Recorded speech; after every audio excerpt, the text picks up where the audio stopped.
Can China build a proper luxury car? Now they're certainly good at doing value for money and cars that feel more expensive than they actually are, but something that's properly luxurious, you know, to take on a Range Rover and even a Bentley? I'm not so sure. But this is the Yangwang U8 and it's China flexing its muscles going, hey Europe, what we can do. It's packed full of tech and has lashings of leather. There's a ton of features to make your life easier and even smell sweeter. More on this later. Plus, apparently this car can do things that really might surprise you. And wait till we get to the performance, because let's just say it's got lots. Whoa! But at over £130,000, is it too expensive for a Chinese car? I think it might be, but maybe I'm going to find out that I'm wrong. I'm Matt Watson, you're watching Car Wow. The U8 has some insane performance, 1,200 horsepower and 1,280 newton meters of torque. It's loads, but it's mad how it produces it. Look at this. It's just got a 2-litre turbocharged 4-cylinder petrol engine. How on earth does it do it? You see, this car doesn't just use petrol power. It also uses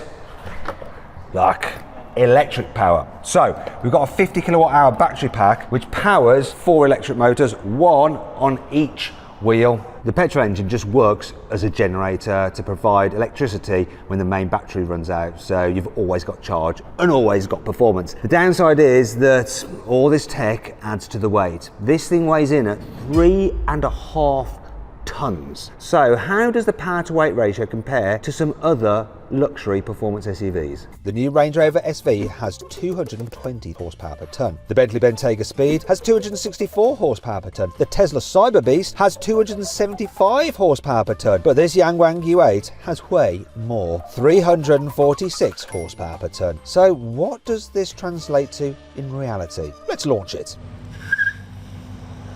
Come on. Come on!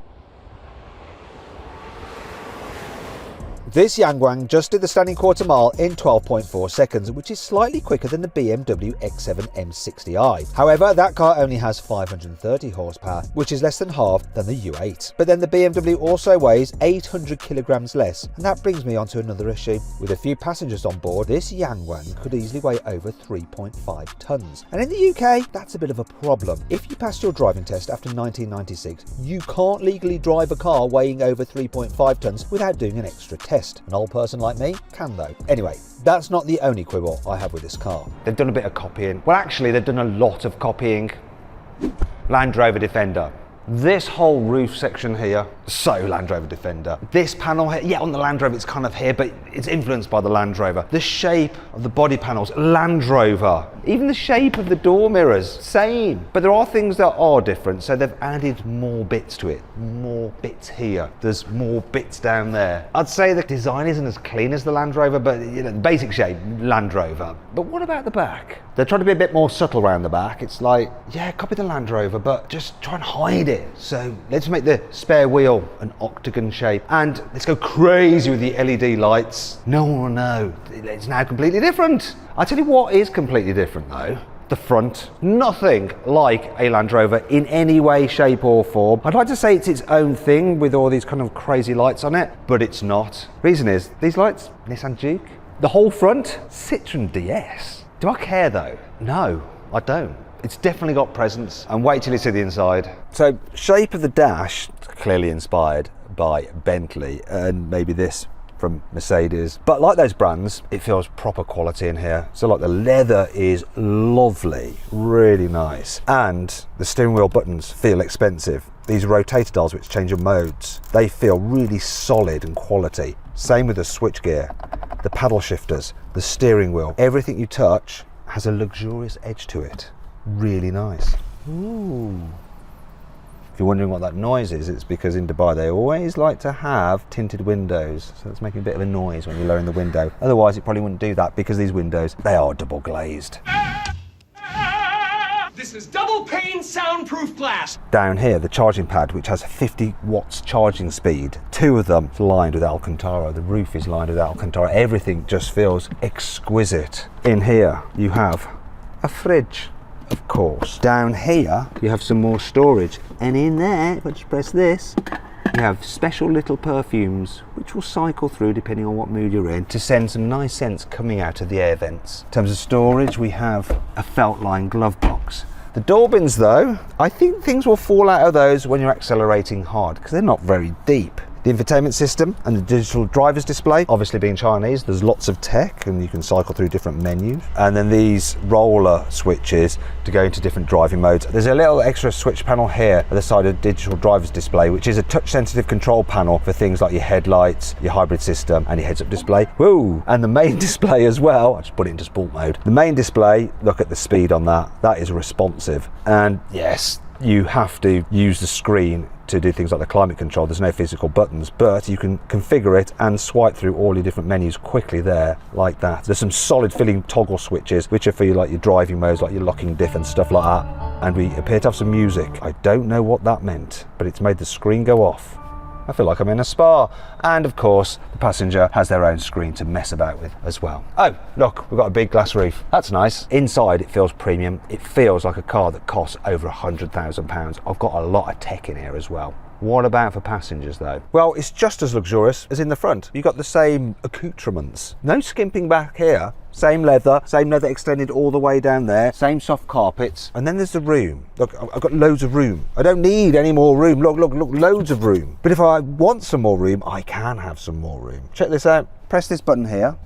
That's going to move out the way. And then I can just recline my seat, put on my headrest, extend my seat base a little bit. Yeah, this is lovely. And of course there's a massage function on every single seat, but that's not the only tech here in the back. The Chinese love a screen. We have a screen here, we have a screen here, and we have a screen for the climate control. Seems to be in Chinese language. Don't know if we've accidentally changed the language to Chinese. Let's move on to the best screen, which is under here. Ooh. So this one is the control center. And you can do lots of different things with the screen. So you can change the seating position, the heating and ventilation of the seats here in the back. You can also control the music and various features such as opening and closing the windows. You know, if you don't want to press the button over there, you can open and close the sunroof. We can do the sunshades.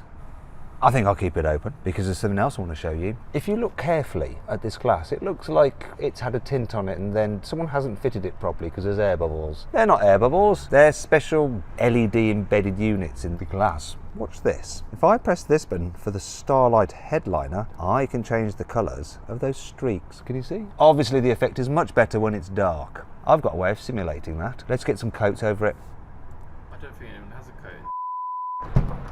I'm going to need this carpet and I'm just going to pop it on the roof. There we go. Maybe the other one. Okay. I'll cover this up a bit like that. Let's see if that's done the job. So imagine it's night time. Look! Look! There we are, driving around at night. Hey, that's good. Now let's change the colours. Blue, green, orange and red. There's some more tech in the boot and this is kind of like fun, silly tech. It's under here.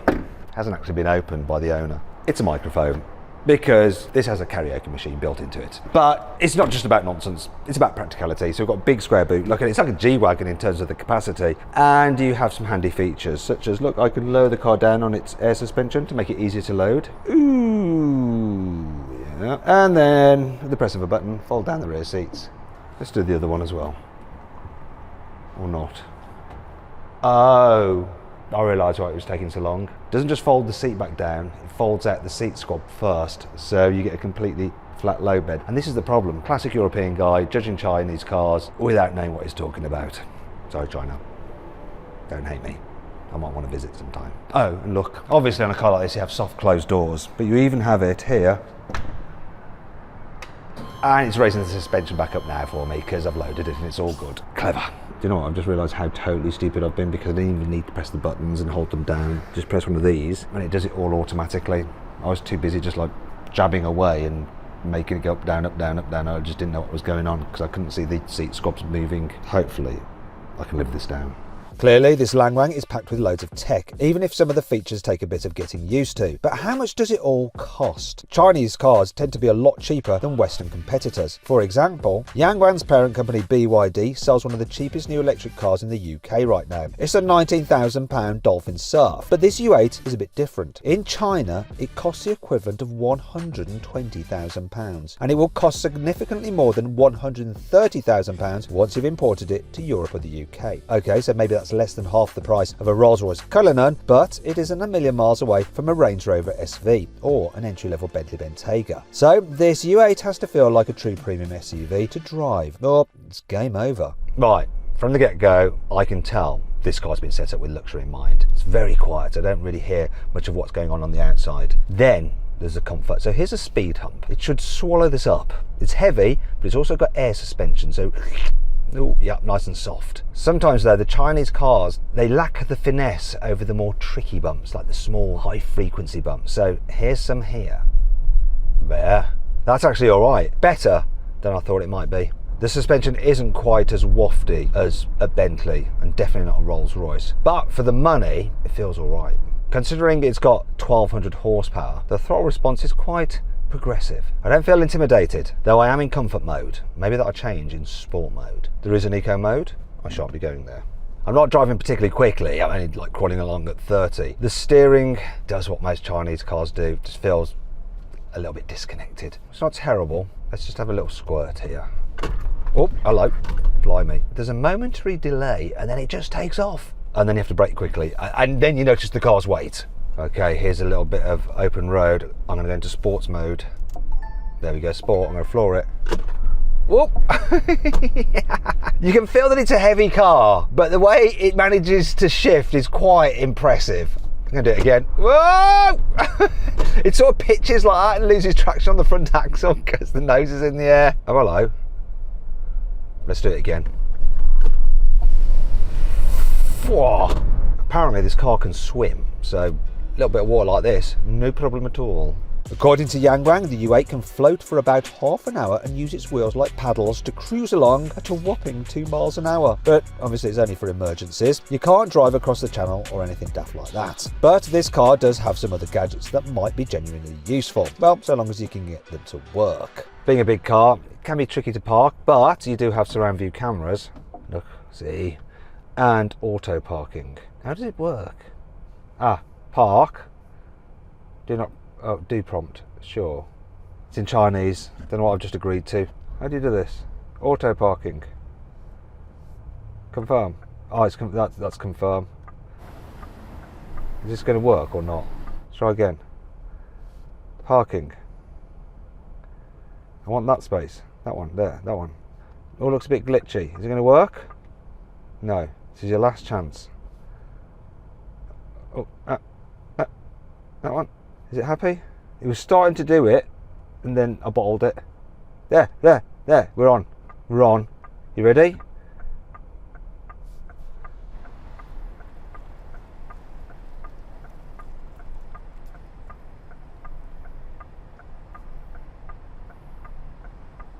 Can it get it nice and central? It's going to do it. Come on. It's freaked out. Stop now. Stop. You need to stop now. Please stop. Oh, it's done it, did it? Let's have a look. Oh my God. That is just like, let me check this. This is madness. So that to there is that part of my shoe. There's no way it can have got it exactly the same on the other side. Come on, let's see. Oh no, it didn't. That's a centimetre difference. It's rubbish, this car, don't buy one, terrible.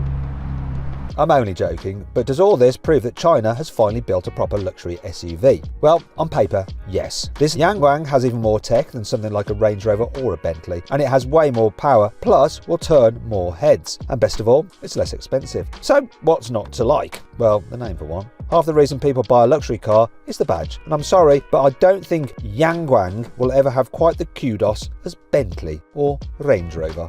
Or maybe I'm just being British. But there is something about the way this car drives which exudes a feeling of luxury. I don't think that if you're in the market for a big luxurious SUV with some performance, You're going to be disappointed by this, and just like it has done to me, it could well surprise you.